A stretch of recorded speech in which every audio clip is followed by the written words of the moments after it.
राज्यपाल महोदयांचं मनापासून अभिनंदन करणं, आभार मानणं याच्यासाठी खरं तर मी आत्ता या ठिकाणी उभा आहे। मला वाटतं आपल्या राज्यांची निर्मिती झाली आणि राज्यपालांना प्रत्येक राज्यामध्ये एक घटनात्मक प्रमुख म्हणून त्या ठिकाणी दर्जा दिला गेला आणि प्रत्येक अधिवेशनाच्या सुरुवातीला ते राज्य काय काम करतं, कसं करतं याच्याबद्दलच्या भावना त्यांच्या मनोगतातून महाराष्ट्राच्या 14-15 कोटी लोकांच्या समोर पोहोचवणं आणि खऱ्या अर्थानं लोकशाहीमध्ये लोकांना आपल्या राज्यामध्ये काय सुरू आहे याच्याबद्दलची अधिकृत माहिती देणं हा उद्देश त्या ठिकाणी आखला गेला असावा।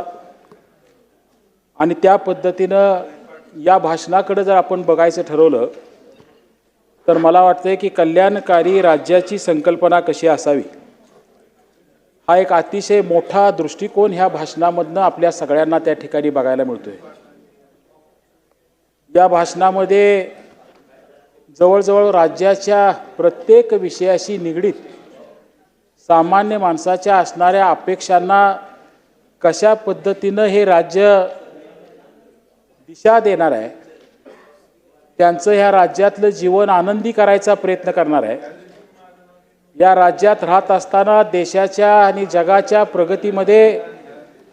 एका आत्मसन्मानानं उभं राहण्याची शक्ती हे राज्य त्यांना कसं प्रदान करणार आहे, अशा अनेक अर्थांनी खरं तर हे भाषण आपल्या सगळ्यांच्यासाठी प्रेरणादायी आहे असं मी म्हटलं तर ते चुकीचं ठरणार नाही। आणि म्हणून मी माझ्या एका लक्षवेधीच्या निमित्तानं मी या सभागृहाला एका गोष्टीची जाणीव करून देण्याचा प्रयत्न केला होता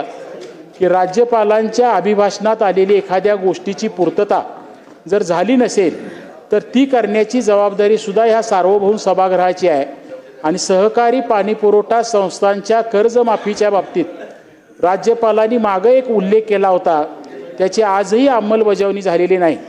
आणि म्हणून येणाऱ्या बजेटमध्ये त्याची अंमलबजावणी करण्याचं काम सरकारनं करावं ही अपेक्षा व्यक्त करतो आणि कल्याणकारी राज्याच्या संकल्पनेला